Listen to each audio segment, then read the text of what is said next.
Hello, I'm Daljit Dhaliwal in Washington, D.C. The main stories brought to you by Al Jazeera. The U.S. government has expressed concern about what it says is Iran meddling in Iraq's internal affairs. There are reports that Iraq's Prime Minister Nouri al-Maliki has received backing from Tehran in his bid to form a new Iraqi government. Maliki was in Iran on Monday, where he met with the country's leaders. Iraq has been without a functioning government for more than 7 months now, ever since parliamentary elections failed to produce a clear winner. And staying with Iraq, and a bomb blast has killed a provincial official in the Iraqi capital, Baghdad. Jassim al-Saidi was in a government convoy traveling through Baghdad's central al-Nahda district early on Monday. 3 bodyguards and 6 others were also injured. Protests across France over proposed pension reform became increasingly violent on Monday. President Nicolas Sarkozy wants to raise the retirement age from 60 to 62, and he is vowing to go ahead with his plan despite days of bitter protests.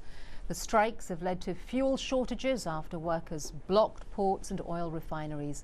Al Jazeera's Jackie Rowland has more on that story from Paris. The government has been holding an emergency meeting to figure out how to respond to the crisis. And in fact, these consultations will be ongoing now. As a first step, the decision has been taken to tap into France's reserve of industrial fuel. It holds enough fuel, it thinks, to keep industries of the country going for 30 days.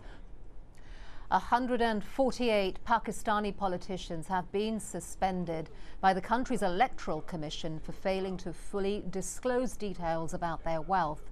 Those suspended sit in the national and regional assemblies, which together have more than 1,000 members.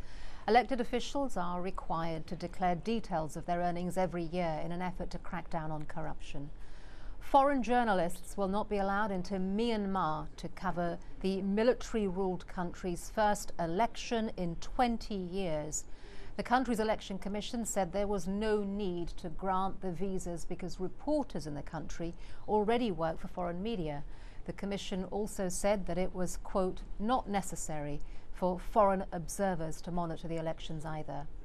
And those are the top stories, but don't forget you can keep up to date with all of the news on our website. Be sure to check it out, aljazeera.net/English. Goodbye.